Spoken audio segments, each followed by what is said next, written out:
semester ini kita tidak akan melakukan luring lagi, hybrid ya, karena waktunya hanya tinggal 4 kali pertemuan dengan hari ini. Yang pertama dan yang kedua juga ya jadwalnya masih belum jelas. Tetapi kemungkinan besar untuk semester depan itu kegiatan-kegiatan kuliah luring atau hybrid itu akan kita lakukan. Baik, saya lanjutkan ya kuliah tentang perencanaan geometrik jalan. Kemarin kita sudah membahas tentang potongan melintang. Ya, saya hanya memberikan ilustrasi ya tentang potongan melintang. Ya, di sini kalau kita lihat komponen dari potongan melintang, ya itu kira-kira seperti ini. Ya, ada ruang manfaat jalan, ada ruang milik jalan, ada ruang pengawasan jalan. Anda sebagai seorang level S1 ya harus paham ini. Ya, ruang manfaat jalan itu adalah ruang yang dimanfaatkan buat jalan, buat aktivitas pergerakan, buat aktivitas lalu lintas. Siapa yang bisa memanfaatkan ruang tersebut? Adalah mereka yang melakukan aktivitas transportasi, pergerakan. Ya. Jadi ruang manfaat jalan adalah ruang yang digunakan buat aktivitas pergerakan. Contohnya ya, kendaraan, ya, kemudian pesepeda, pejalan kaki, ya. Jadi semua yang menggunakan ruang untuk melakukan pergerakan itu menggunakan ruang manfaat jalan. Apa ciri-ciri yang melakukan pergerakan? Adalah mereka yang berada di suatu tempat tersebut ya tidak diam, ya artinya dia dalam satu satuan waktu dia bergerak. Ya, jadi yang namanya mobil parkir, PKL itu bukan yang seharusnya memanfaatkan ruang manfaat jalan. Ya, jadi sekali lagi ruang manfaat jalan adalah ruang yang digunakan buat aktivitas transportasi, aktivitas pergerakan. Ya. Nah di ruang itu ya semua yang bergerak itu memanfaatkan ruang tersebut. Ya. Nah terkait dengan keselamatan, terkait dengan efisiensi pergerakan, terkait dengan keselamatan efisiensi pergerakan, maka dalam ruang manfaat jalan pergerakan yang bergerak itu diatur. Ya, misalnya ya pejalan kaki ya itu diberi space di ruang manfaat jalan untuk pejalan kaki ya. Karena pertimbangan keselamatan, maka kendaraan bermotor dan pejalan kaki itu ruang untuk bergeraknya dipisah. Ya, Undang-Undang Jalan dan Angkutan Lalu Lintas juga sudah mengatakan bahwa pergerakan kendaraan dan pergerakan manusia, ya, pejalan kaki itu dipisah. Ya, seperti itu. Nah, pada jalan yang tidak ada fasilitas pejalan kaki, ya, maka pejalan kaki boleh menggunakan ruang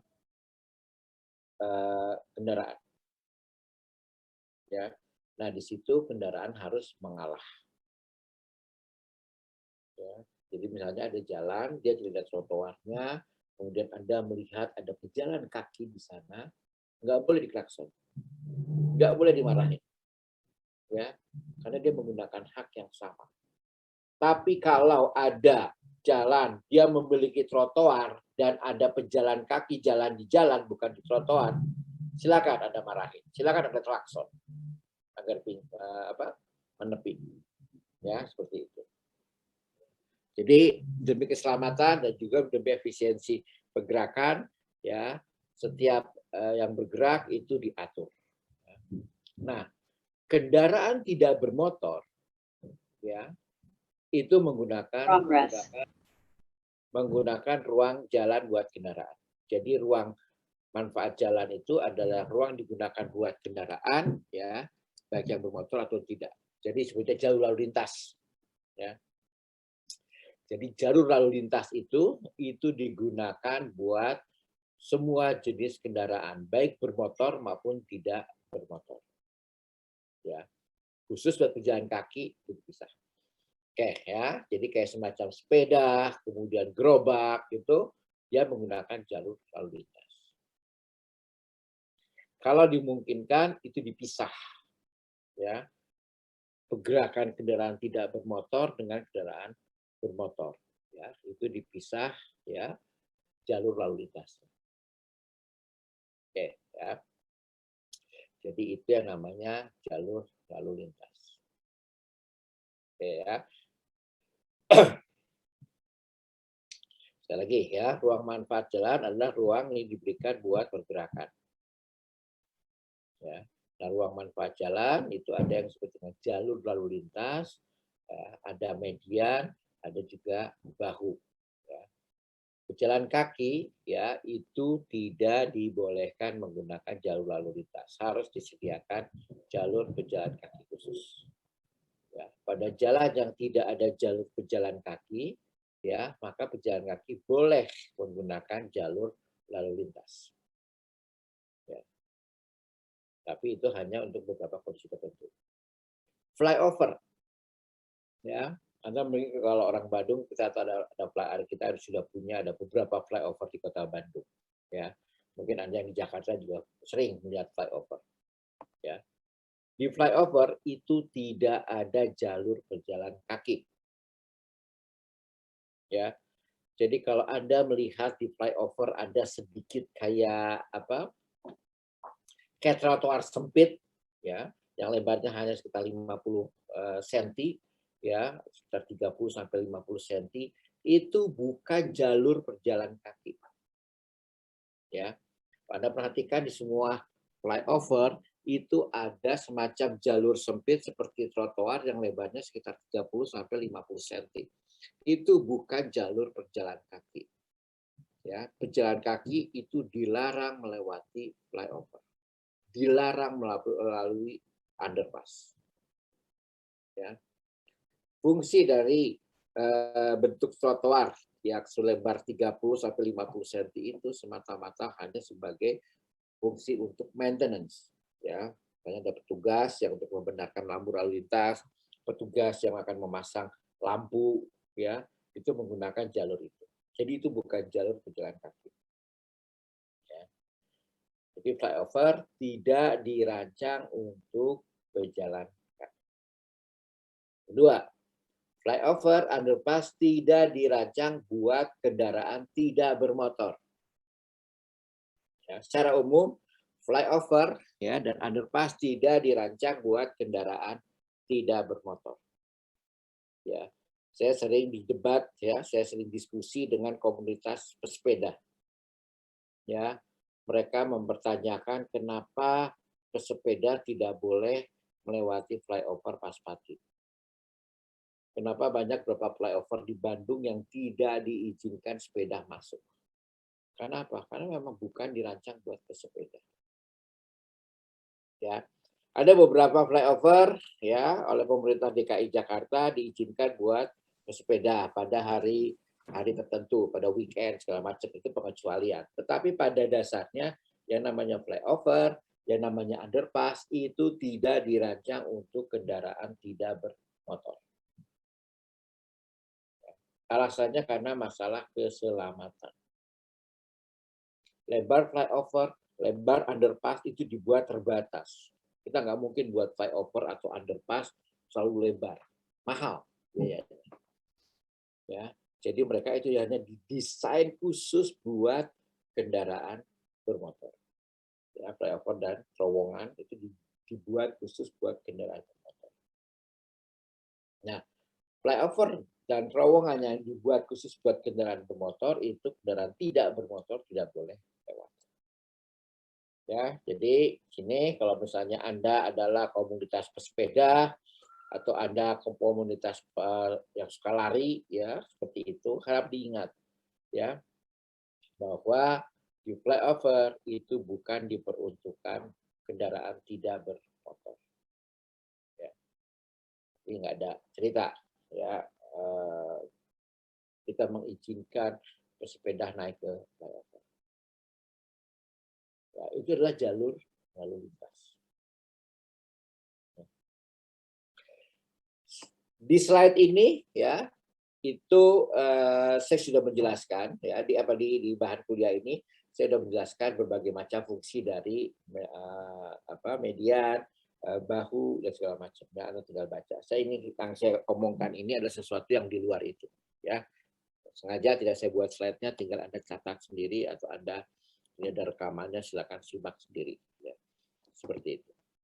Oke, ya.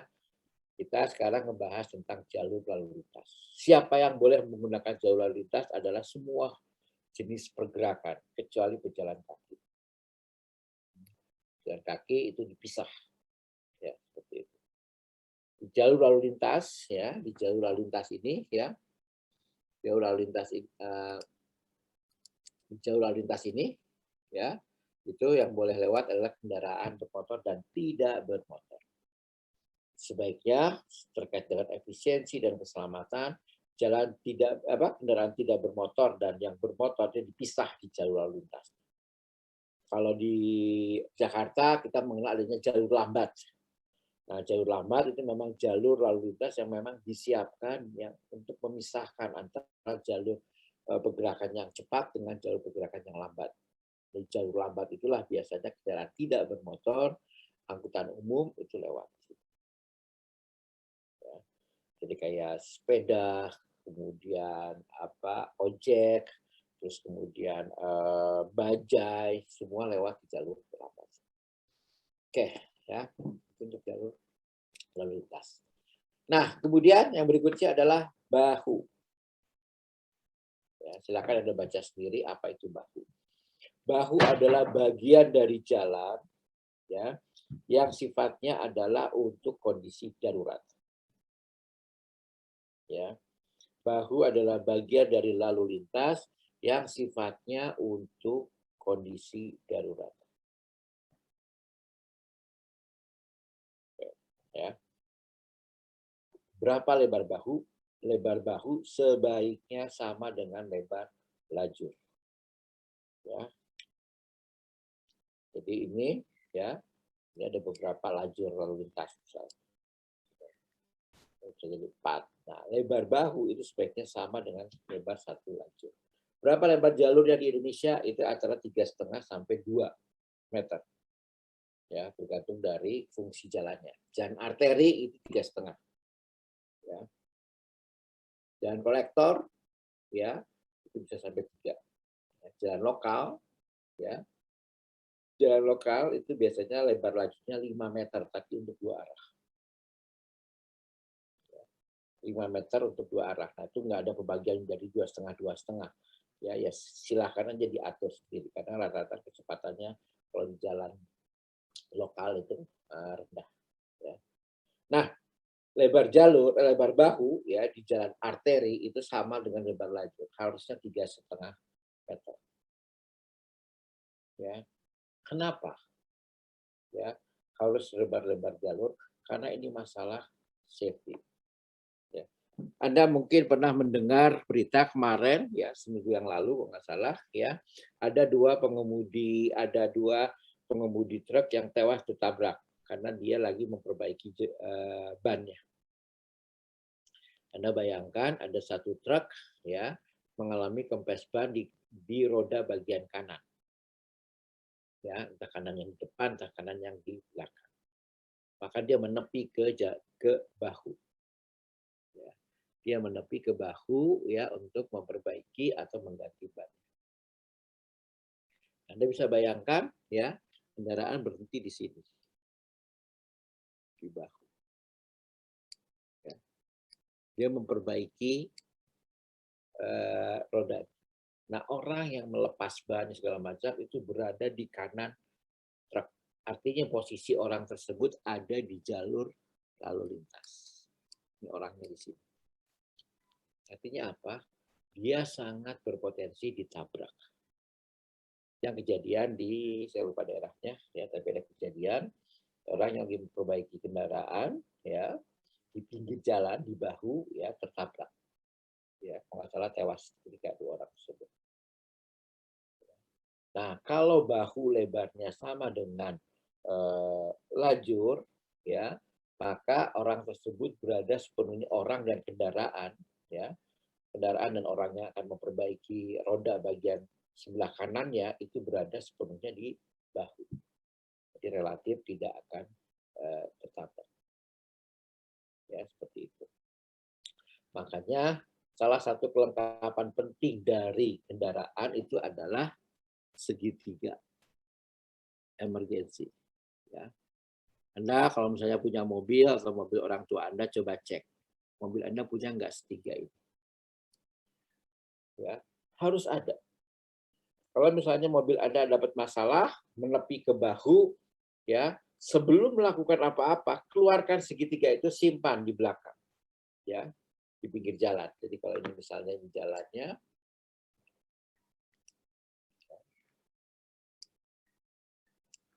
ya,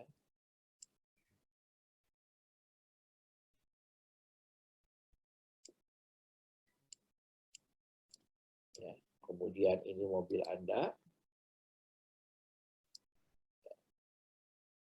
mobil Anda mengalami masalah, ya. Sebelum Anda melakukan apa-apa, pasang segitiga emergensi tersebut, ya, atau segitiga pengaman, ya, itu di belakang mobil.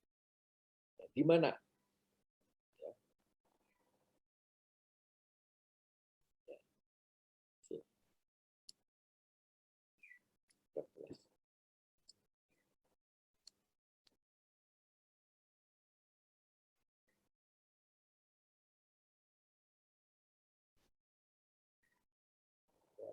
di bagian sini. Jangan di sini atau di sini, ya, tapi antara bahu dan agar terlihat oleh orang. Berapa jaraknya? Ya ini sekitar 2 atau 3 meter. Ya. Pasang di situ. Baru Anda melakukan aktivitas. Ya, seperti itu. Kalau ingin memperbaiki kendaraan, mengganti ban segala macam. Ya. Jadi itu, ya, fungsi dari bahu itu adalah untuk darurat. Nah, kenapa di jalan tol kita dilarang lewat bahu? Ya, karena bahu diperuntukkan buat darurat. Kalau semua mobil masuk lewat bahu, maka mobil-mobil yang mendapatkan emergensi, yang dapat masalah itu nggak akan bisa masuk ke situ. Ya, terhalang, ya, oleh kendaraan yang lewat bahu. Jadi yang namanya bahu itu tidak boleh sembarangan. Oke, itu untuk bahu. Ya. Nah, yang kedua adalah bahu sebaiknya diperkeras sama dengan lajur lalu lintas. Ya. Kenapa? Ya, karena itu sebagai emergensi, ya, jangan sampai, ya, kendaraan ini, ya, di di bahu tersebut, ya, itu jadi sedikit jomplang, ya. Misalnya ini ada, kemudian ini jalannya, ya, ini bahu, kemudian ini drainase, ya. Nah ini loh bahu tanah. Nah, kalian bisa bayangkan mobil ini berhenti di posisi sini, ya, ada perbedaan tinggi, ya. Jadi sebaiknya bahu diperkeras, ya, dengan ketinggian yang sama dengan jalur lalu lintas. Ya, tujuannya adalah untuk masalah keselamatan.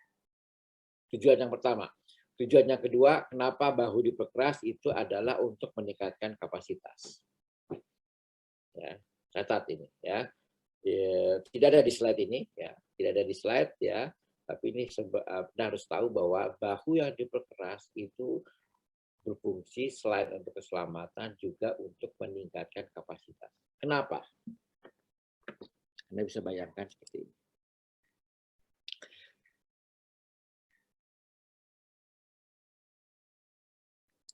Ya, ini jalan, ini bahu, ya. Roda mobil, ya, itu pasti akan menghindari perbedaan tinggi ini. Maka roda mobil akan di sini. Ya. Nah, kalau roda mobilnya di situ, ya, berarti mobil, ya, lebar yang terbatas itu akan dilalui oleh mobil yang lebih sedikit. Ya. Kalau ini kita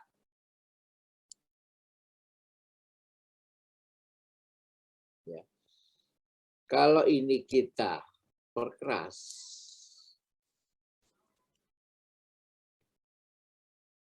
ya, kita perkeras seperti ini, ya, maka roda mobil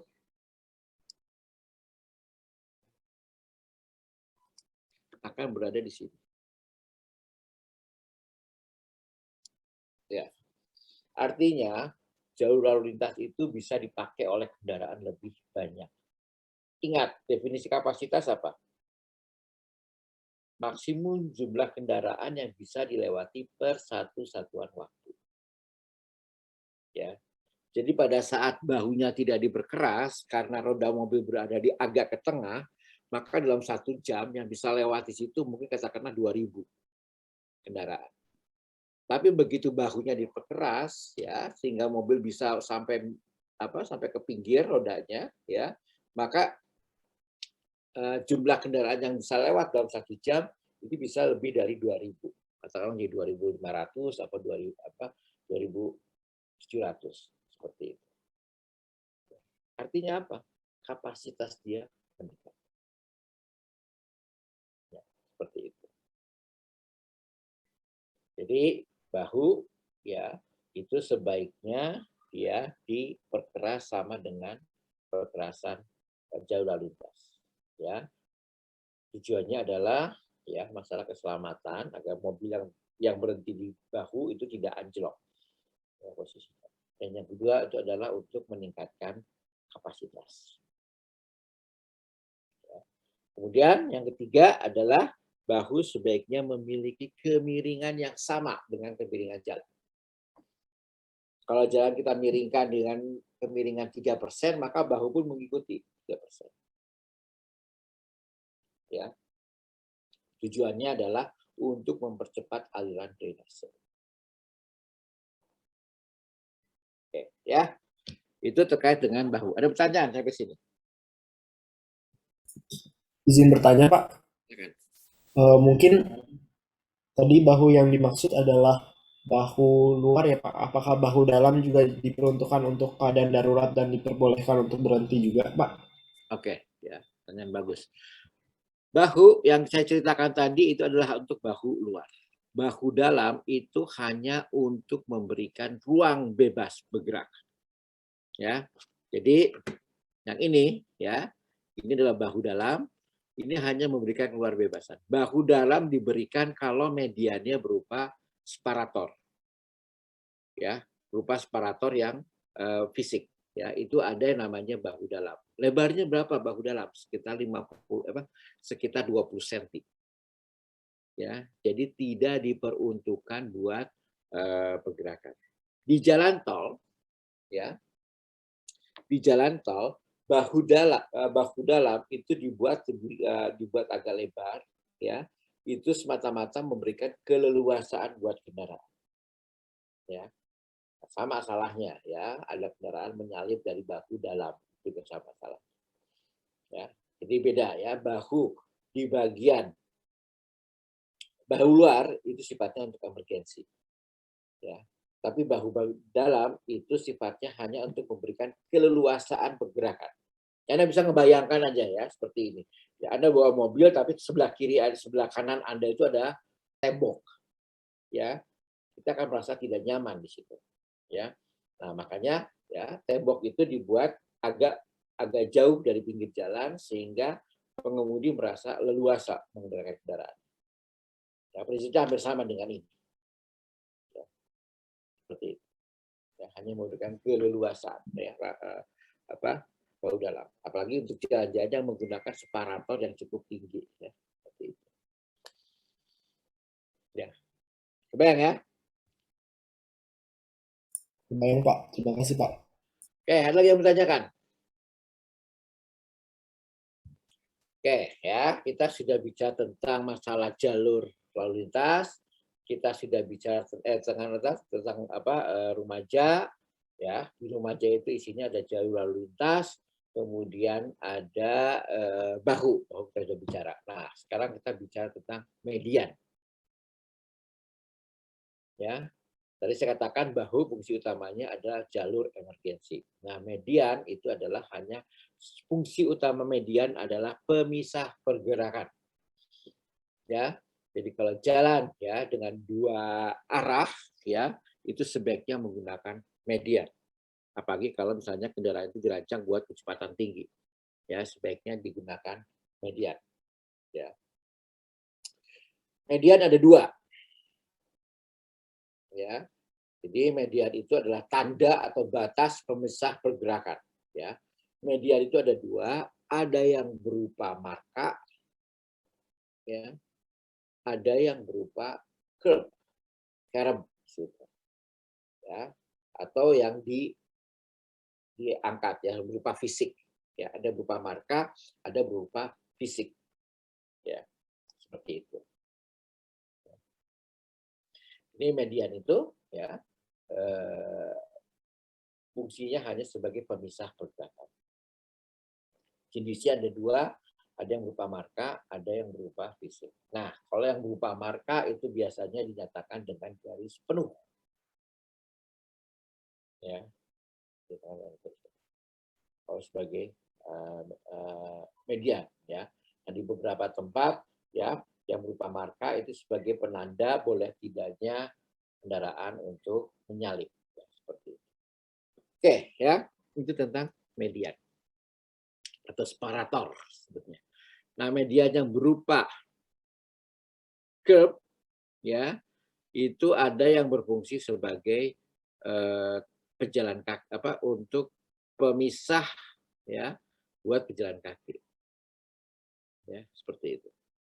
Nah, itu yang disebut sebagai pedestrian refuge tulisnya. Ya. Pedestrian refuge itu adalah tempat orang beristirahat dalam tanda kutip. Orang beristirahat pada saat menyeberang jalan. Ya. Kalau ya median itu dirancang sebagai tempat orang istirahat atau transit atau proses dalam penyeberangan, maka median itu harus dibuat lebih lebar, minimal selebar 80 cm. Ya. Lebar 80 cm dengan ketinggian yang bisa dilewati oleh orang untuk menyeberang. Ya. Ini minimal ya 80 cm.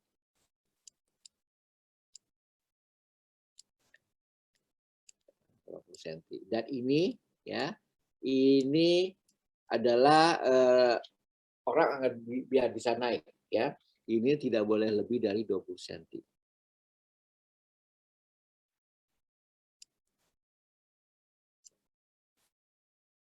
Ya.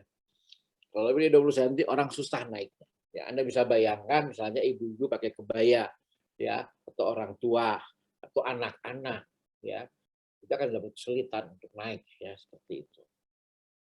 Nah, kenapa kita pasang pedestrian refuge itu biasanya buat jalan-jalan yang jalurnya cukup banyak. Ya.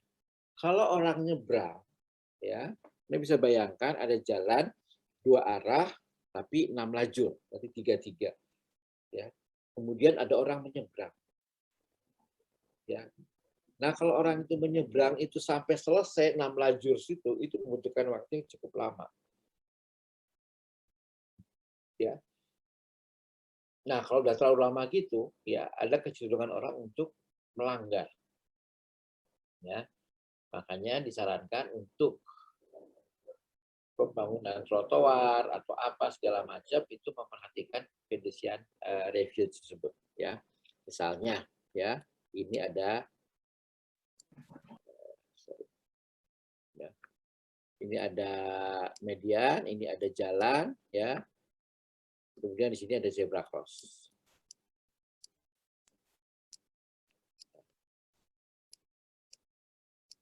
Ya. Nah, zebra cross di tengah itu, ya, itu harus tingginya seperti ini. Ya. Bagian yang ini, ya, bagian yang ini itu nggak boleh tinggi ya, perbedaan tingginya nggak boleh terlalu tinggi, ya ini cukup lebar. Ya. Anda bisa bayangkan kalau memang median ini tidak dirancang buat pedestrian refuge, orang yang nyebrang ya dari sini sampai sini kelamaan. Ya, jadi biasanya orang menyeberang cukup sampai sini, ya berhenti dulu, kemudian dia lanjut ke sini. Ya, sehingga ada kesempatan mobil untuk lewati. Ya, itu fungsi median. Nah, median yang berfungsi sebagai pedestrian refuge itu hanya biasanya dibangun di daerah perkotaan. Di jalan antar kota itu tidak. Ya, tidak dibangun. Nah, ada lagi sekarang median yang memang betul pembatas, separator, ya, tapi bentuknya adalah seperti kalau di jalan tol bentuknya seperti ini. Ya, dia benar-benar jalan separator. Ya, bisa jangan dari beton atau dari plastik. Ya, seperti itu. Itu terkait dengan median. Jadi saya ulangi, median fungsinya sebagai separator, pemisah ya antara pergerakan antara dua pergerakan. Ya, yang kedua, median ada dua, ya bentuknya sebagai fisik atau berupa marka. Ya. Nah, yang berupa fisik ya itu kalau dalam perkotaan itu bisa merupakan pedestrian refuge, ya tempat orang beristirahat pada saat berproses menyeberang. Seperti itu. Nah, di jalan antar kota, ya median yang berupa fisik itu biasanya menggunakan curb seperti ini, ya, atau menggunakan separator seperti ini. Ya. Seperti itu. Oke, ya. Nah, separator ini memang dirancang dengan cukup baik, ya, sedemikian rupa, ya, agar kalau misalnya ada benturan atau apa itu banyak ceritanya. Nantilah kita bicara di aspek keselamatan, ya, bahwa bentuk separator seperti ini itu ada masalah juga. Ya. Banyak kejadian justru kendaraan loncat, ya, bentuk separator seperti ini. Oke. Oke, ya, itu tentang ruang manfaat jalan. Ya. Jadi ruang manfaat jalan itu terdiri dari jalur lalu lintas, bahu, median, ya, dan satu lagi itu adalah drainase. Ya. Drainase adalah saluran samping. Tujuannya itu adalah untuk mengalirkan air yang jatuh dari permukaan jalan. Tuh ya, jadi daerah manfaat jalan itu ya ada jalur lalu lintas, ada bahu, ada median, ada drainase, ada trotoar. Ada 5 komponen utama ya di ruang manfaat jalan. Oke. Sekarang kita masuk ke yang namanya ruang milik jalan. Ya, ruang manfaat jalan, sekarang ruang milik jalan. Ya. Ruang milik jalan itu nggak ada ceritanya, dia hanya ruang yang kita reserve, yang kita siapkan buat pelebaran jalan. Ya, itu aja.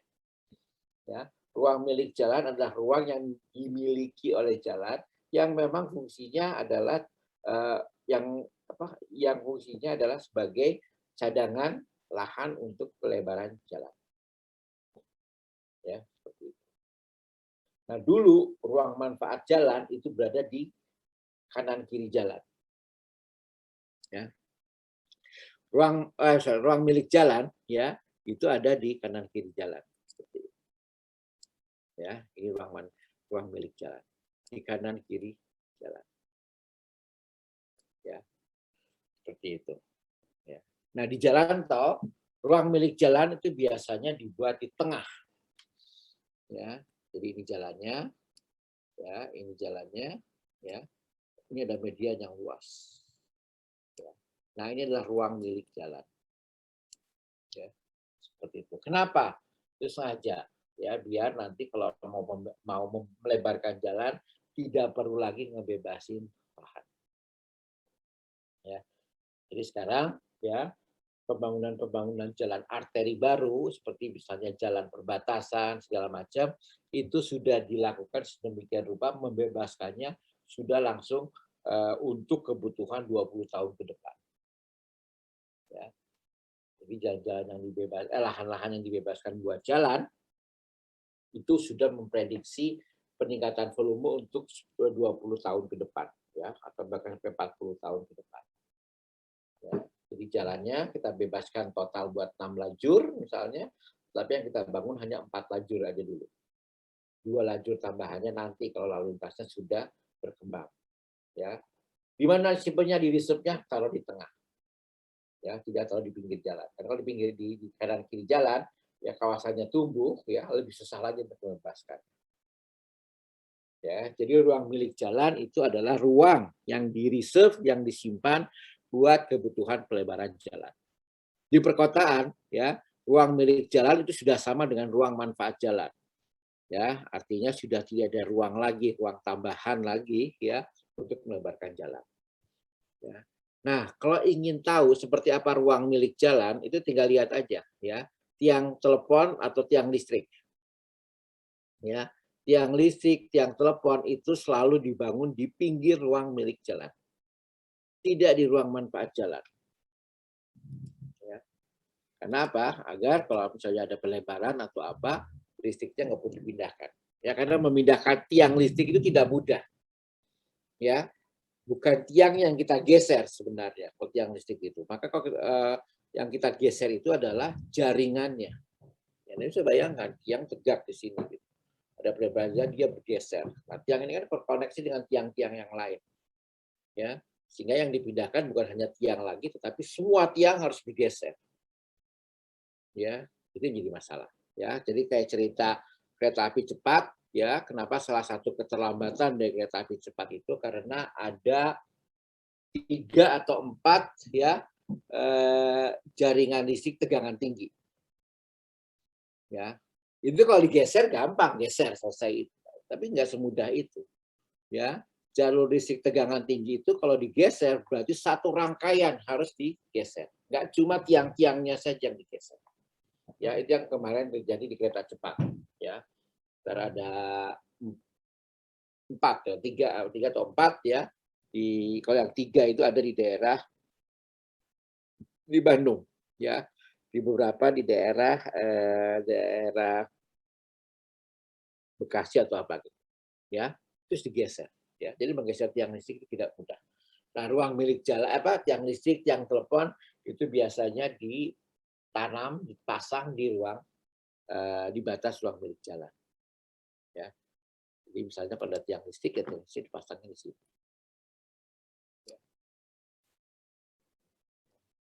Itu di ruang milik jalan. Di Undang-Undang Jalan yang lama yang tahun 92 ya, itu namanya bukan ruang tapi daerah. Daerah manfaat jalan, daerah milik jalan ya, daerah pengawas jalan. Di Undang-Undang Jalan yang baru di tahun 2006 ya, itu diistilahkan menjadi ruang ya, bukan daerah. Ya, seperti itu. Ini kenapa saya jelaskan ini biar nanti Anda kalau baca buku-buku lama terkait dengan jalan ya, itu masih menggunakan kata-kata daerah bukan ruang. Oke. Itu ruang milik jalan. Ya, kemudian ada ruang pengawas jalan. Ruang pengawas jalan adalah ruang yang pemakaiannya harus berkoordinasi dengan pengelola jalan. Ya, dan itu ada perubahan tata ruang dan sebagainya, dia akan mempengaruhi kondisi jalannya. Ya. Oke, ya, ini detailnya silakan baca sendiri ya. Ruang milik jalan itu bebas hambatan 30 meter, jalan raya 25 meter, jalan sedang 15 meter. Diukur dari mana? Dari center line.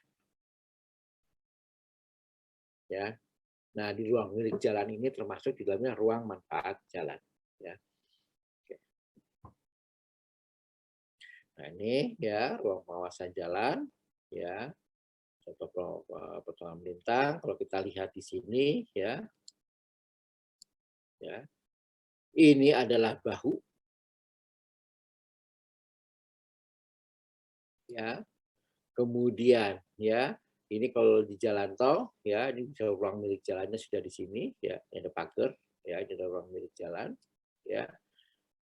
Seperti itu. Nah, ini hanya masalah jembatan saja ya. Nah sekarang ya di jalan tol sudah mulai diusulkan ini jangan ada lagi,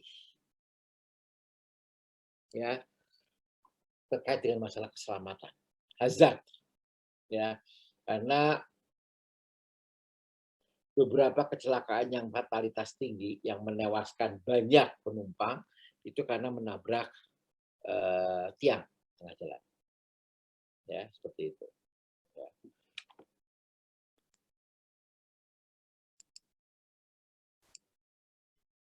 Apalagi di sini ada tiang, ada pagar, ya, ada ruang sempit, ya.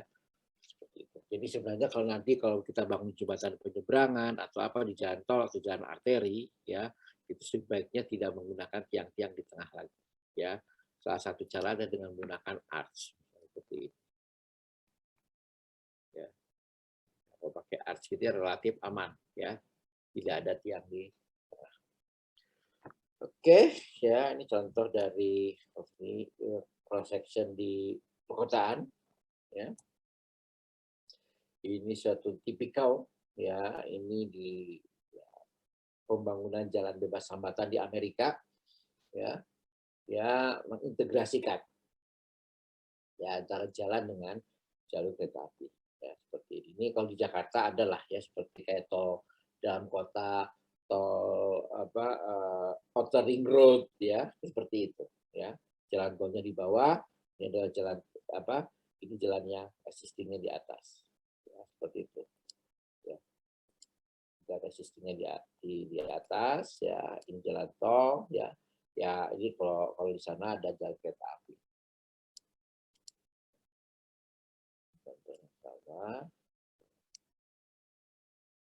Nah ini ya, ini tentang pejalan kaki tadi, ya ruang manfaat jalan, ya ini segini, ya. Tapi kalau memang ada satu segmen diperuntukkan buat pejalan kaki, ya terutama di jembatan jalan tol, ya kalau bisa dipisah seperti ini, ya. Jadi ada ininya apa bariernya di sini. Oke, itu contoh dari potongan melintang. Ini contoh potongan melintang di flyover, ya. Ini potongan melintang untuk terowongan, ya. Seperti itu. Ini juga di flyover, ya. Ada beberapa yang memang beberapa flyover yang diperuntukkan buat pejalan kaki juga ada. Bila kita lihat aja, ya, berapa lebar ini, ya. Kalau lebarnya di bawah 80 cm, itu sampai dipastikan bukan untuk pejalan kaki. Oke. Lalu lintas, ya ini kita baca aja, ya. Nah ini standarnya, ya. Jadi kalau kita bicara tentang lebar lajur, ya, maka di sini lebar lajurnya adalah 3,6, ya. 3,6, 3,5, 3,6, 3,5 untuk di daerah gunung, ya. Oke. Baca aja lagi. Nah, ini kemiringan melintang, ya. Sebagai klasifikasi medan, ya. Nah, ini kemiringan melintang dari bahu, ya. Dibuat sama miringnya dengan jalan. Nah, ini yang apa? Pak, Ya, silakan. mau bertanya Pak, sebelum Ya. mungkin nanti ketinggalan terlalu jauh Pak. Sebenarnya saya masih belum kebayang sih Pak. Tadi median yang jenisnya curb itu bentuknya gimana? Soalnya di kota saya nggak pernah lihat gitu Pak. Biasa curb kan saya tahunya biasa di track balap gitu. Ada curb ketika belokan. Kalau curb untuk median tuh bagaimana ya Pak? Nah, seperti ini.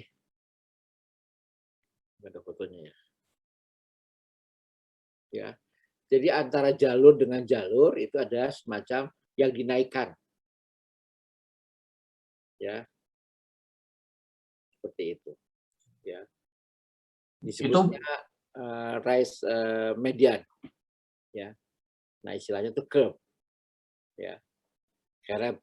Saya nggak tahu kenapa bahasa Indonesia jadi kerep, ya. Kerep itu jadi curb ini, ya. Seperti itu. Kebayang nggak bentuknya?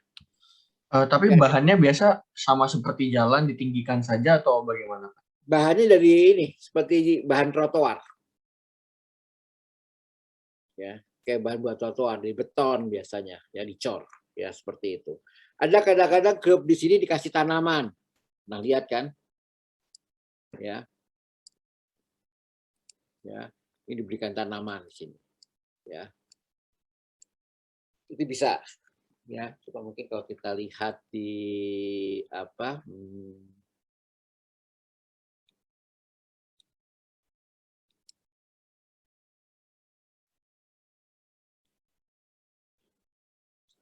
contoh lain, misalnya kalau di apa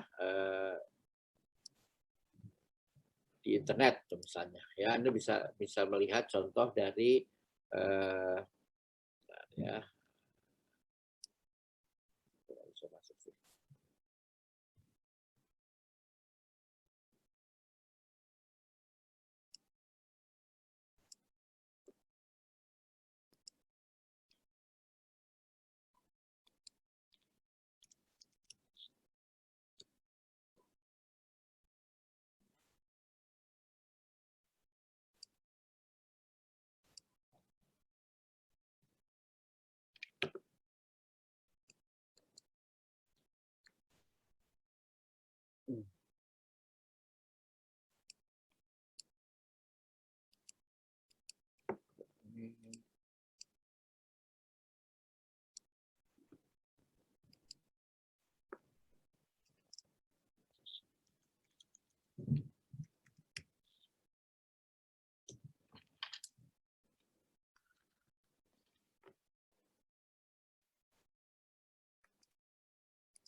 Nah, ini contoh-contohnya, ya.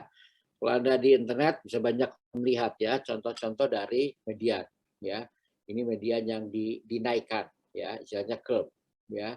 Nah, di tengahnya bisa kasih taman seperti ini, ya, atau hanya sekedar ini, ya. Nah, kalau median itu fungsinya sebagai pedestrian refuge, ya, itu dia harus lebih rendah, ya. Nah, ini contoh median yang tidak diperuntukkan buat orang nyebrang di sini, ya. Ini yang di media dengan menggunakan barrier seperti ini, ya. Nah, yang umum, ya, di jalan apa antar kota atau apa, ya, itu dengan menggunakan marka. Contohnya dengan menggunakan marka. Ini yang cukup contohnya dengan menggunakan curve, ya, dinaikkan saja, ya, seperti itu. Nah, ada banyak kecelakaan yang terkait dengan kasus dengan median seperti ini, ada mobil masuk ke sini, ya, seperti itu, ya. Ini sebenarnya masalah ngebut aja, ya, seperti itu, ya. Contoh median, ya, seperti ini, bahannya kayak beton aja seperti ini. Bayang, ya. Ya Pak, udah kebayang. Oke, ya, itu terkait dengan median, ya. Oke, ya, kita lanjut, ya. Jadi median itu macam-macam, ya, bentuknya. Oke. Nah, ini dari median yang berupa tanah rumput, ya, seperti ini, ya. Tujuannya apa? Ini hanya untuk reserve aja, ya.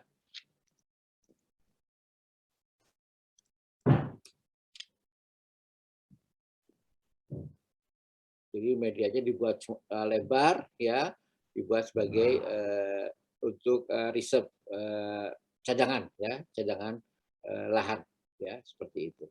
Ini mungkin contohnya, ya, kalau kita lihat yang lebar yang tadi, ya.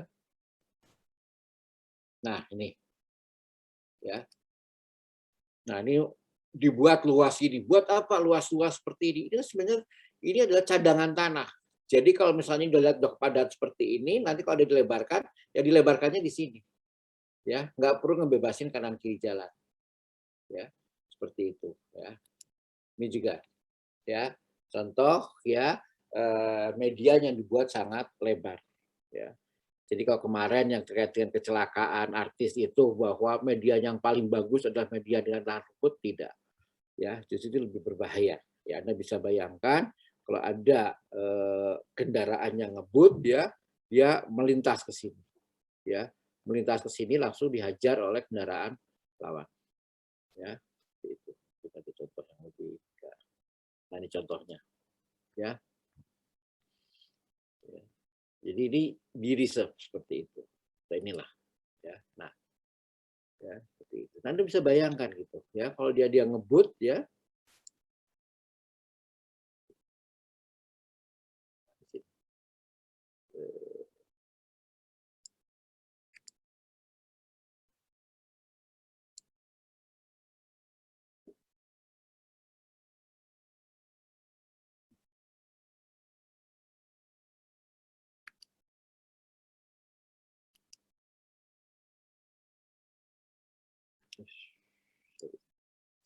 Nah, seperti ini, ya. Jadi ini median ini, ya, ini sebenarnya dibuat untuk reserve seperti itu. Kenapa bentuknya agak ke bawah seperti ini? Ini untuk drainase, ya, untuk drainase. Dan biasanya, ya, biasanya median ini menggunakan rumput dan rumputnya dibuat tebal, ya. Dan ini, ya, ini campuran tanah dan pasir. Tujuannya apa? Kalau ada mobil nyelonong masuk ke sini, ya, dia nggak akan kelempar sampai ke jalur lawan, ya, terbenam dia di sini. Ya, seperti itu. Jadi bagian yang median seperti ini itu sengaja tidak diperkeras, menggunakan rumput, ya, agar apa? Agar kalau mobil lewat ke situ dia tidak menyeberang. Ya, masalah aspek keselamatan, ya, seperti itu. Oke, ya, itu terkait dengan median, ya. Nah, ini trotoar dan curb, ya. Curb itu sih ya tadi ya bagian yang naik, ya. Ini cepat lebar minimum dari trotoar, ya, yang fungsinya meninggikan permukaan jalan, ya, buat dari beton. Ini jenis dari curb, ya, ada yang sifatnya penghalang sebagai barrier seperti halnya di jalan tol dan segala macam. Oke, ini yang disebut dengan pengaman tepi jalan. Ini bagian dari kelengkapan jalan juga, ya. Nah, pengaman tepi jalan itu bisa merupakan besi, ya, seperti halnya guardrail, ya, menggunakan besi seperti itu, ya. Ada juga menggunakan beton, ya, menggunakan beton yang banyak kita lihat di sini, ya, seperti itu, ya. Kemudian ada juga yang menggunakan timbunan, ya, tanah timbunan. Ada juga merupakan batu kali, ya, seperti itu, ya. Ada juga yang seperti guardrail, tetapi bahannya dari kayu, ya. Dan ini sudah jarang, ya, sudah jarang digunakan. Kalaupun ada itu biasanya di jalan-jalan lama, ya. Tapi sudah sangat jarang karena apa? Karena kayu lebih lapuk dan kalaupun diganti dengan kayu lagi jauh lebih mahal, ya, seperti itu. Ya. Oke, ya, itu kira-kira, ya, ada pertanyaan? Coba saya.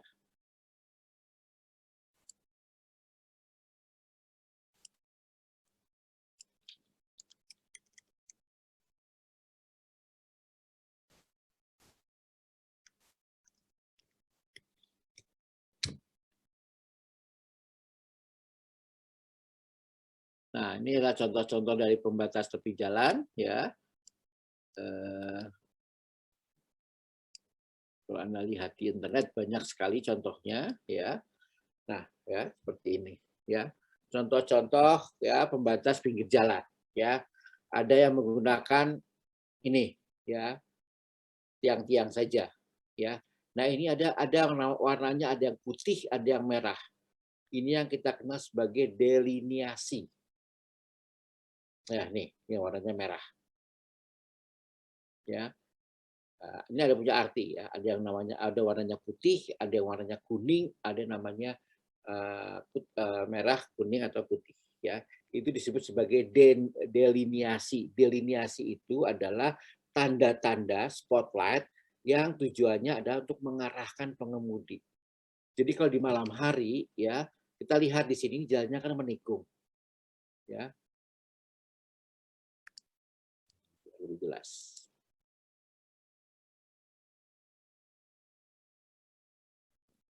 Ya. Ya, sepertinya nggak jelas juga ya. Ya, ini karena jalannya menikung. Ya, jalannya menikung. Ya, ini pada malam hari itu terlihat titik-titik putih, sehingga dia tahu oh jalannya dia menikung. Ya, itu disebut dengan deliniasi. Ya, contoh yang lain deliniasi itu adalah ini. Ya, dia merah-merah. Ya, memberikan petunjuk seperti itu. Ini adalah contoh dari pagar pinggir jalan. Ya, ini guardrail ya yang kita lihat. Ada juga pagar pinggir jalan menggunakan baja. Ya, seperti ini. Kemarin waktu kuliah keselamatan ya, mana yang lebih baik antara tali dengan baja tergantung dari jenis jalannya. Ya. Jadi pagar pengaman jalan itu ya, itu mempunyai 3 fungsi. Ya. Yang pertama itu adalah menangkap kendaraan. Jadi kalau ada kendaraan yang orang nabrak, dah diem aja dia di situ. Ya, misalnya kalau jalan pinggirnya jurang. Ya, kalau pinggirnya jurang, begitu dia nabrak nabrak jalan, ya, nabrak pagar, ya, dia dipegangin, ya, jangan sampai dia masuk ke jurang. Ya, ada contohnya ya. Ya, seperti itu ya. Fungsinya adalah menangkap. Nah, ada juga jalan ya, pinggir pagar pengaman jalan. Kalau misalnya mobil menabrak pagar itu, ya, pagar itu rusak. Ya kan? Pagar itu rusak dan mobil kelempar ke pinggir. Nah, itu nggak apa-apa ya. Yang penting pada saat dia kelempar ke pinggir, kecepatannya sudah rendah. Jadi dia diem ya. Misalnya pinggirnya sawah. Ya, seperti itu. Ya. Jadi kalau ada yang tabrak, dipegangin. Begitu nabrak, dah diem dia. Ya, tapi juga ada yang nabrak, langsung dia masuk ke lahan di pinggir jalan. Ya nggak apa-apa. Ya misalnya itu di sawah. Seperti itu. Ada juga yang ketiga adalah dia nabrak, tapi dia balik ke jalan. Ya. Nah, yang paling aman memang itu yang tadi ya, mobil nabrak pagar kembali ke jalan atau diam ya. Nah, biar dia kembali ke jalan ya, itu ada alatnya namanya roller ya. Ini contohnya.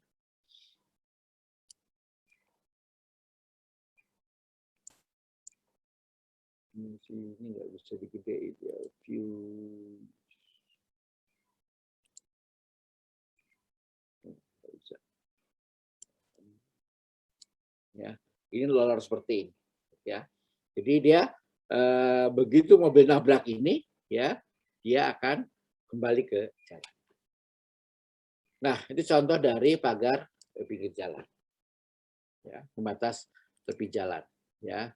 Kalau kita cari dengan kecelakaan dengan pembatas tepi jalan ya. Nah, ya. Ini ada sampai nusuk ya, masuk seperti ini. Ya, karena dia menabrak pagar pinggir jalan ya. Terus contohnya ya, kecelakaan-kecelakaan yang melibatkan nah ini ya.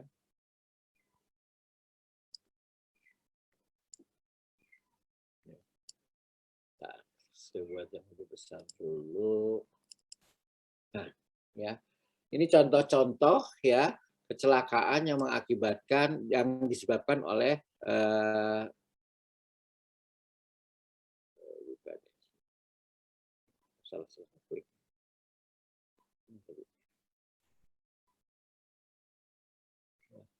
yang disebabkan oleh pagar pinggir jalan ya.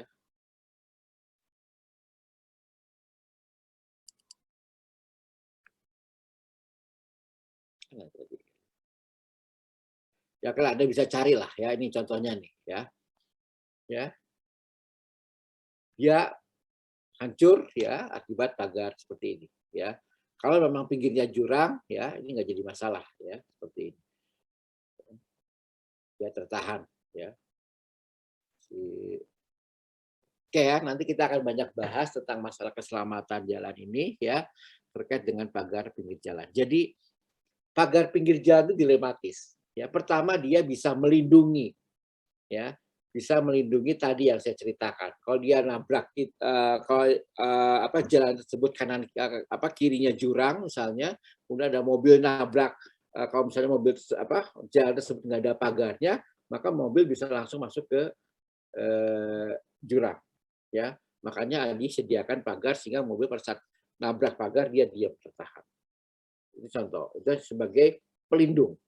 Tapi pagar pun merupakan hazard. Ya, banyak kecelakaan-kecelakaan yang parah ya, akibat dia menabrak pagar.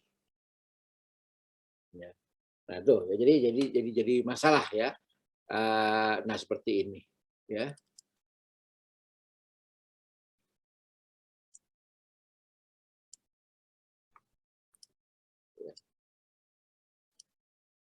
Nah ini.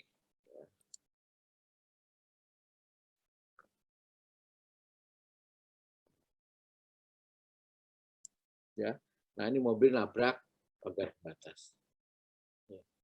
Nah jadi nanti ya pagar pembatas, median itu bagian dari kelengkapan jalan, ya. Tetapi itu juga adalah bagian dari hazard, bagian dari bagian dari sesuatu yang bisa membahayakan pengemudi, ya, sebutnya hazard. Nah, ini yang harus kita perhatikan pada saat kita mendesain pagar kelengkapan jalan, ya. Oke, ya kita lanjut, ya. Ini terkait dengan masalah pengat jalan, ya. Nah, kita masuk ke bagian ketiga. Kemarin yang bagian ke satu tentang jalan secara umum, bagian kedua kita bicara tentang elemen perancangan. Ya, di situ ada jarak pandang, kemudian ada alignment horizontal, alignment vertikal, potongan melintang. Ya, nah di potongan melintang itulah kita belajar tentang komponen-komponen jalan. Ada yang mengatakan sebagai road furniture, ya, ada yang mengatakan sebagai kelengkapan jalan, ya. Nah, kelengkapan jalan itu macam-macam, ya. Terbagi dua, ada rambu, ada marka. Ya, rambu, marka, dan kelengkapan lain, ya, kayak pagar segala macam. Ya, nanti tentang rambu, sistem perambuan, marka, itu nanti akan kita bahas di aspek keselamatan. Ya. Nah, di bagian yang berikutnya, bagian ketiga adalah beberapa hal yang perlu Anda perhatikan terkait dengan masalah isu-isu perancangan. Ya. Apa aja sih sebenarnya isu-isu perancangan? Ya. Nah, ya, yang pertama adalah masalah galian pengguna. Ya, ini hal yang penting. Ya. Pada pembangunan jalan, hampir 60%, 70% biaya pembangunan jalan itu adalah pekerjaan tanah. Ya, nanti Anda semester depan belajar tentang pekerasan jalan, ada yang disebut dengan penyiapan tanah dasar. Jadi tanahnya kita siapkan, jadi kalau sudah ditimbun ya kita timbun dulu, dipadatkan, dirapihkan sehingga siap tanah tersebut untuk dikasih lapisan pekerasan di atasnya.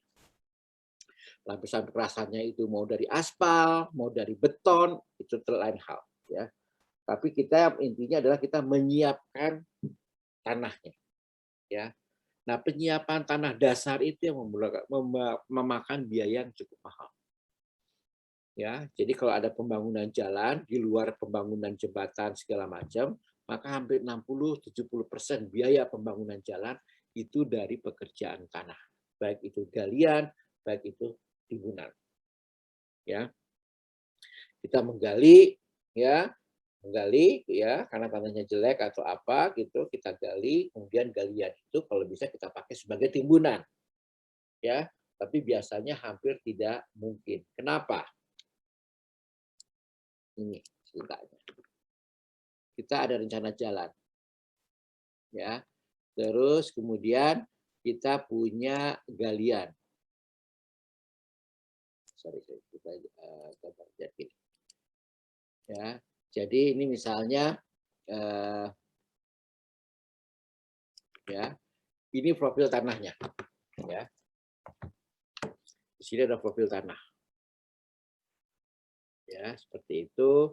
Kemudian ini adalah rencana jalan. Ya. Nah, rencana jalan tersebut berarti di sini kita ada yang namanya galian. Ya. Ini galian, ya. Ini kemudian timbunan. Ya, timbunannya ini galian, ya. Dan timbunan. Oke, ya. Itu dalam rencana jalan. Nah, idealnya ya. Idealnya galian ini ya bisa kita isi untuk timbunan. Ya. Jadi idealnya ya ini kita gali masukin ke sini. Ya kan? Ini kita gali masukin ke sini. Ya. Terus bagian dia masukin ke sini. Ya. Idealnya seperti itu. Tapi apakah mungkin? Hampir tidak mungkin. Kenapa? Ada yang tahu? Hampir tidak mungkin. Kira-kira kenapa?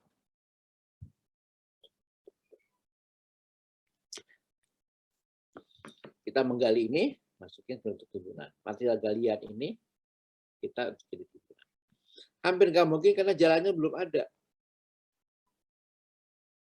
Ya, jalannya belum ada.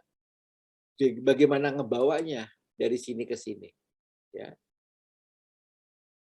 jadi dari sini, ya, karena jalan ini belum ada, ya, maka dia harus muter dulu, ya, baru ke sini.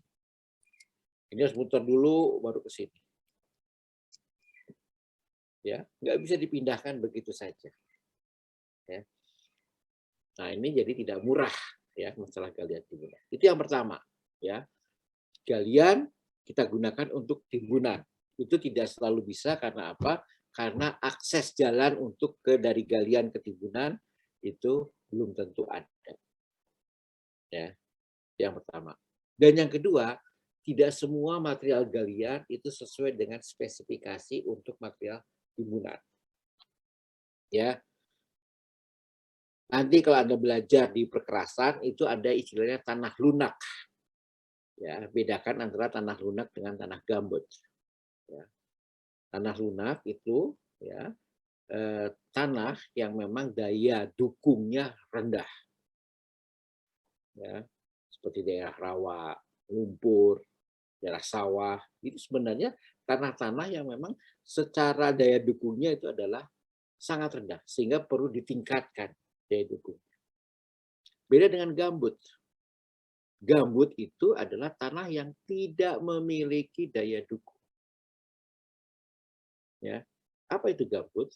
Gambut itu adalah suatu lapisan tanah di mana itu terdiri dari tumbuhan-tumbuhan yang tidak membusuk. Kenapa bisa tidak membusuk? Ya, karena kalau misalnya ini ada suatu lahan, ya, lahan ini adalah impermeable. Ya, lahan ini biasanya tanahnya dari clay atau batuan segala macam sehingga tidak bisa ditembus oleh air. Ya, nah terus kemudian karena ada hujan, ada apa? Karena ada ya adalah hujan segala macam, dia tergenang. Ya, nah kemudian banyak tanaman-tanaman yang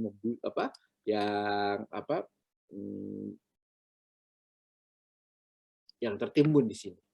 Ya, tanaman, daun kering segala macam tertimbun di sini. Dia tidak membusuk. Ya, karena apa? Karena bakteri pembusuknya itu ya membutuhkan oksigen untuk menguraikan. Ya, seperti itu. Nah, ini berlangsung ratusan tahun ya, sehingga secara visual dia seperti tanah. Padahal dia bukan tanah, tapi adalah zat-zat organik yang tidak membusuk. Itu gambut. Dan gambut tidak memiliki daya dukung sama sekali. Ya. Nah, gambut banyak ya di Kalimantan, ya di Sumatera bagian timur itu banyak lahan gambut. Bahkan di Kalimantan di beberapa titik itu bisa sampai kedalamannya lebih dari 60 meter. Nah, kalau kita bangun jalan yang kira-kira ada lahan gambut, ya itu beda ya. Kalau kita bangun jalan di yang ada tanah lunak, ya seperti itu. Ada penanganannya. Dan di Pekrasan akan ada pelajari. Nah, dia akan menceritakan ya tidak semua material galian itu merupakan material timbunan. Jadi kalau ada tanah itu jelek, ya kita tinggal ngitung-ngitung, ya. Misalnya kita bangun jalan di jalan tol di Pulau Jawa, ya ada segmen jalan ini tanahnya itu jelek, ya. Maka yang paling mudah adalah tanahnya kita ganti, ya kita gali, ya udah ditimbun dengan tanah yang lebih bagus. Itu bisa. Nah, tanah yang kita gali tadi nggak bisa dipakai untuk timbunan. Jadi ya secara teori ya galian bisa digunakan untuk timbunan, tetapi pada prakteknya itu sulit. Pertama karena akses jalan untuk mengirim galian ke daerah timbunan itu tidak selalu ada. Harus muter dulu. Ya. Kalau udah muter dulu repot, ya. Dan yang kedua, tidak selalu material galian itu adalah sesuai dengan spesifikasi material timbunan. Ya. Oke, ya. Nih, jadi penjelasannya kira-kira seperti ini. Ya. Dibaca saja, ya. Ini adalah suatu ilustrasi, ya. Ilustrasi dari penampang jalan. Penampang jalannya itu ada galian dan timbunan. Kalau penampang jalannya seperti ini ya gampang. Kita gali ini, ya. Ya, kita gali yang ini, kita pindahkan ke sini. Ya. Langsung. Ya, pertanyaannya adalah apakah material galian ini sesuai nggak spesifikasinya? Kalau nggak sesuai ya udah ini terpaksa dibuang. Ya, terpaksa dibuang. Ya ini kita cari material lain dari luar. Seperti itu. Oke, ya ini kalau kita merencanakan jalan, ya itu kira-kira kalau kita di dalam sipil 3D ya itu kira-kira akan seperti ini. Ya, gambaran dari material galian timbunan kita. Pak mau bertanya Pak? Ya silakan. Pada slide sebelumnya. Ini. Sebelumnya lagi Pak. Nah yang ini Pak. Ya. Berarti setelahnya Pak, yang tadi ada gambar galian dan timbunan yang bentuk tanjakan gitu Pak. Nah ini atau ini slide 375 Pak. 375. Oke, ini. Kalau misalnya kan tadi kita juga membicarakan soal jenis tanahnya ya Pak, apakah sesuai dengan yang diinginkan atau tidak kualifikasinya Pak. Berarti kalau misalnya di bagian ini Pak, maaf Pak, saya izin annotate di bagian ini, apakah memungkinkan juga kita gali lebih dalam lagi gitu Pak, untuk supaya kita bisa menimbun tanah yang kualifikasinya baik gitu. Menggali gimana maksudnya? Jadi Dalam. apakah yang ini mungkin Pak. Di sini kan udah ada tanah ini ya Pak. Nah, kemudian kan kita timbun dengan tanah yang kualifikasinya udah bagus. Sudah bagus. Nah, apakah sesederhana itu saja atau mungkin bagian bawahnya perlu ditimbun juga Pak? Atau sekedar segitiga ini aja yang kita timbun dengan tanah bagus gitu Pak? Ya, oke. Jadi gini, ya. Kalau dalam perkerasan jalan, ya, itu sebenarnya pada saat kita menimbun, ya, kita lihat dulu tanah aslinya. Ya. Tanah aslinya bagus atau enggak. Ya. Yang pasti kalau tanah aslinya itu misalnya ada rumput, ada itu kita kupas dulu. Kita kupas, ya. Kalau misalnya ada bahan-bahan yang sifatnya bahan-bahan organik, ya ada rumput, ada tunggul pohon atau segala macam, itu kita kupas dulu, kita bersihin, baru kita timbun. Ya. Kenapa itu harus dibersihin? Karena kalau nanti itu membusuk, tanahnya bisa turun. Makanya sangat tidak disarankan kita menggunakan sampah untuk timbunan, karena ada ide seperti itu. Ya kan? Bagaimana kalau sampah kita manfaatkan sebagai material timbunan? Ya, nggak bisa. Ya, karena apa? Karena sampah bisa membusuk. Kalau sampah bisa membusuk, dia akan turun. Ya, seperti itu. Ya. Jadi sebelum kita melakukan timbunan, kita harus membersihkan dulu tanah di permukaan. Ya. Jadi ada penggalian sedikit, kemudian kita timbun. Ya, itu kira-kira yang Anda tanyakan. Iya Pak. Ya. Seperti itu ya. Jadi pada saat timbunan kita harus hati-hati ya dalam menerapkan ininya ya, kriterianya. Oke ya, kita lanjut ya. Misal ini yang tadi ya. Nah, ini yang tadi ilustrasi yang tadi ya. Bagaimana material timbunan kita gunakan sebagai material galian kita gunakan sebagai material timbunan. Itu tidak sesederhana tadi ya. Tidak sesederhana itu. Nah, sekarang kita bagaimana cara menghitung volume galian timbunan. Banyak cara, tetapi pada prinsipnya hampir sama. Ya, yang banyak dipakai itu yang nomor 2. Ya, karena paling mudah hitungnya. Ya. Ini kalau yang grid method ya seperti ini ya, ilustrasinya ya, ini adalah tanah yang akan dibebaskan, ya, ini luas tanahnya dan sebagainya. Ya. Mungkin saya akan langsung ke yang bagian ini aja. Ya. Anda baca aja contohnya ya. Tapi ini ilustrasinya seperti ini. Ya. Jadi ada potongan di A dan A1 dan A2. Jarak A1 A2 itu katakanlah 25 meter atau 10 meter tergantung ya, seperti itu. Ya. Nah, terus kemudian ya dari potongan jalan galian ya dan sebesar T1 timbunan. Ya, seperti itu. Nah, di STA berikutnya ya sama ya. Di STA berikutnya di STA yang ini ya itu ada galian, ada timbunan. Ya, dari potongan melintang ya. Dari gambar rencana potongan melintang, kita gambar rencana tanah aslinya, ini rencana tanah aslinya ya. Waktu tanah aslinya itu ini ya. Ketahuan, oh ini galiannya luasnya, nah, luas ya. Luasnya seperti G1, timbunannya luasnya adalah T1.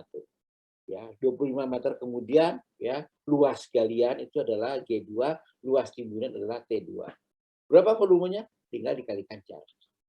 Ya, selesai. Ya. Jadi volume antara A1 dan A2 sejarak 25 meter, volume galiannya adalah G1 tambah G2 G1 tambah G2 dikalikan jarak. Ya. Luas trapesium biasa, ya, yang timbunan juga sama. Itulah prinsip menghitung galian timbunan. Semakin kecil D, ya, semakin teliti perhitungan kita. Ya, seperti itu. Nah, A1, A2, A3, A4, A5 dan seterusnya itu yang kita sebut sebagai staking out. Ya.